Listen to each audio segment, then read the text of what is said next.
And so, the next morning comes. Like with Odessa, if we check the rune, it's gained a new ability. So indeed, Gremio has passed. I gotta admit, I can see why Ted called this a curse. I mean, the soul of the man who was essentially our dad is now fueling our murder-death spells. That's gotta be a weird feeling. So, honestly, everything pre-Gremio death I feel wasn't really handled the best, in that Gremio death flags extremely hard. Like, the entirety of this arc has just been, oh man, Gremio can't be your guardian forever, Mir, 'cause, you're growing up and you don't need him anymore. So, yeah, they could have been a bit more subtle with that. The scene itself is very well done, especially the option I chose. It doesn't matter too much, but if you went with the other option, Gremio says something like, this is like the one order I won't follow, which, I don't know, I kind of prefer Gremio just saying flat out no. Again, slightly more subtle that way. But the scene itself was good, as is this scene where, it's no music. We're just walking down the hallway, and all our closest allies have a few words for us, and hey, even Camille's here. And I mean, it makes sense for her to be here, because Gremio's the reason she's here in the first place, and the reason she stayed. Of course, the whole thing would be a bit more effective if Mir had any personality, but he's a silent protagonist, so I guess Victor has to be a character for him. Seriously though, it would have made that scene where, he falls to his knees a lot more effective, even if he didn't talk for that scene. Just in general, Mir having a personality would have been nice. That being said, as per usual, Lucan's pretty great. He goes from fuck all y'all to fuck everyone who's not you. Fuck everyone who put me in jail, I'm joining you guys. So, it's time for the second battle of Scarlatisha Castle.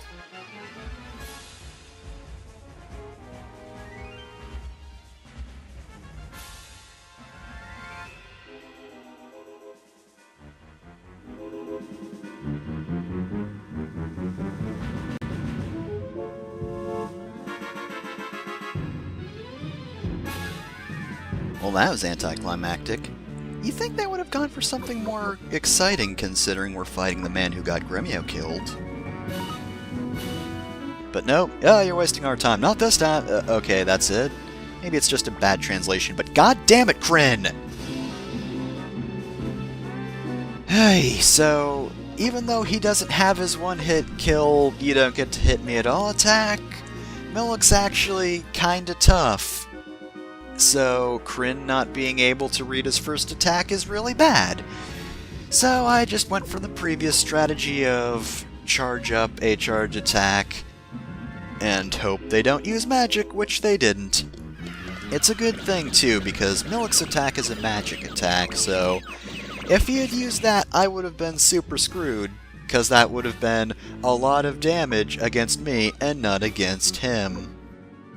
Alright, let's see if Giovanni's any more effective. Let's hope he is. Okay, good. It's a good thing that A, Milik's attack wasn't first, and B, Giovanni didn't fuck up. As lazy as he is, he's better than Kryn. Oh, by the way, it is worth noting, but, the commanding team, or commander's team, whatever it's called, has actually gone down in power, so as long as you got Sheena, the LaPont family attack is now your most powerful charge attack, because losing Gremio did actually set us back a bit. It's only Mir and Pawn now.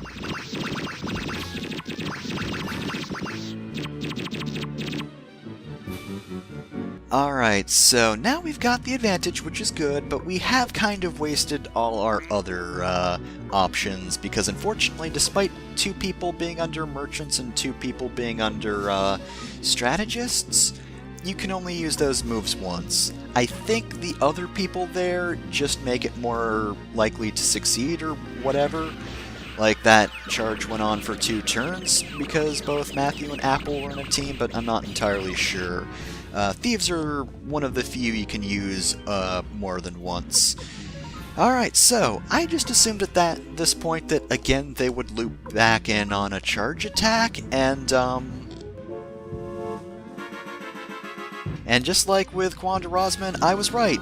They tried to use charge, and they died, because Children of the Rune are now way more powerful with the addition of Lot, so that takes care of that.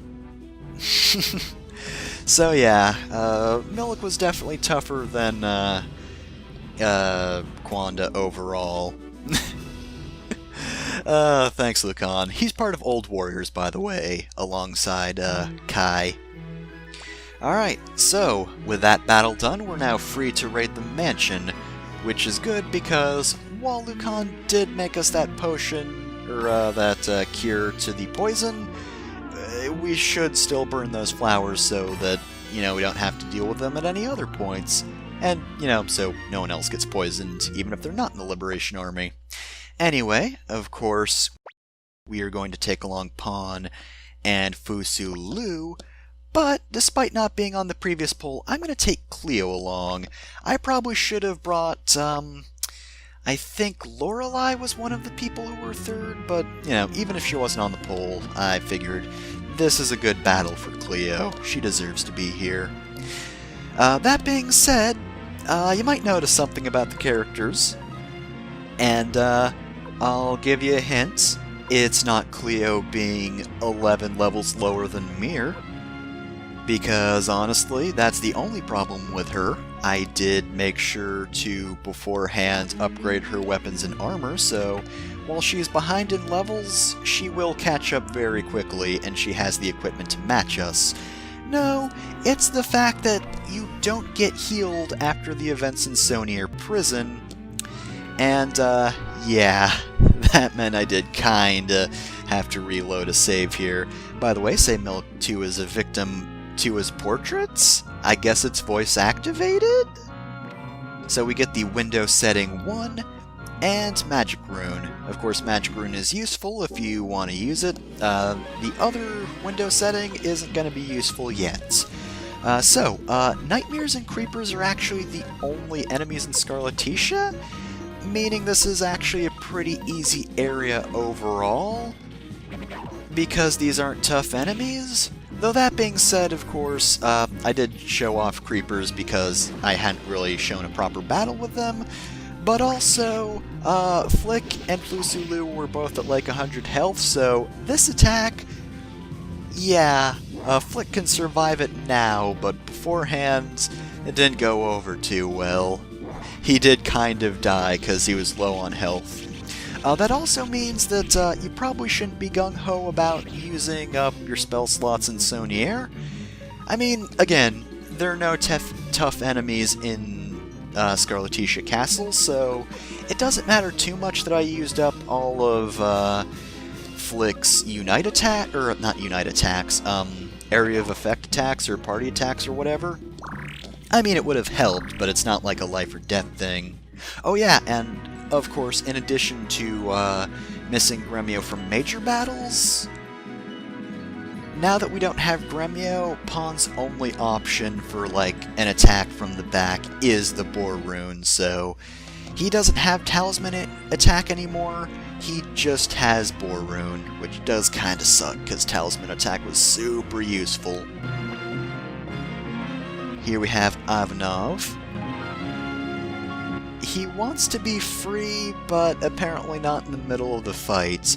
To be fair, if he leaves, he probably will die from the poison, so I can see why he'd hesitate in leaving. Though he could just follow close behind us for the time being. Alright, oh, so we got the Spark Crystal. Okay, this time I looked it up ahead of time. That's not the upgrade to the Thunder Rune. That is actually an attack that, well, actually no, it's not an attack, it's a rune that alters the turn order. And here's a man in pajamas. But anyway, whoever has that rune equipped, anyone who hasn't moved before that user will then immediately attack after that person. So if you equip it to a speedy character, it's super useful. Anyway, no boss in Scarlatisha Castle, so that's a little bit anticlimactic. But hey, here's Milik.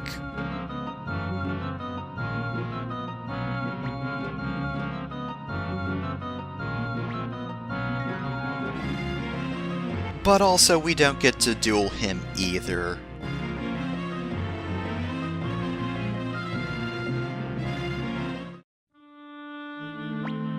So, I will of course forgive Milik if he was under control, you know. Again, like last time, I'm gonna say fair enough to the possession aspect in Suikoden. Though technically speaking, I think Kwanda is actually worse than Milik. I feel like most people would probably be angrier with Milik because, you know, what he did was more personal. I mean, I guess in fairness, he did kill quite a few members of our army in the first battle of this castle, but he got Gremio killed, so you might be angry with him, but in the grand scheme of things, Kwanda, again, did kind of murder the elves. He did kind of end up doing a genocide while under the control of the Black Rune. So, yeah, if I'm gonna spare Kwanda, I'm definitely gonna spare Milik, even if I am angry at him. Wow, Victor's super angry at him. But yeah, even with the Gremio death, he was possessed. That being said, though, I do kind of wish you got to duel him. It does kind of suck that you don't have a cool climactic sword fight with him on the top of this castle, because, I would like to take a little bit of aggression out on him, just a tiny little bit. And plus, honestly, Scarlatisha Castle feels a little rushed. There are basically no enemies here, there's no boss, and you don't even get to duel Milik at the end of it, which, again, would have been fine with that. I'm perfectly fine not murdering him, but come on, give us some antagonist for this. Just for a moment, okay? Now, we can definitely help him. The weird thing is, though, Milik completely forgets what happened to him when he was possessed, whereas I don't think Kwanda did.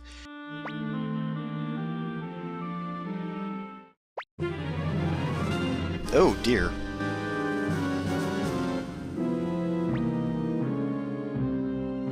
Alright, well, thanks for the heads up, Stallion. We better get out of here. So, that's the end of this arc. As I said, it feels a little bit rushed at the ends. Honestly, the middle bit of Suikoden does feel like that a lot. We'll see that a bit in the next arc, but yeah, it does feel a bit rushed, unfortunately. As I was about to say, Milik seems like he was about to talk to the Emperor, but then he got possessed and then, you know, just sort of woke up there. So, that's a bit unfortunate for him. Anyway, we're gonna rest up. And of course, as we did last time, we're just gonna go straight to the bath. Anyway, though, that concludes the Scarlatisha arc of Suikoden. Next time, well, it's gonna be a draft episode. Then we'll see what the Imperial Army's up to.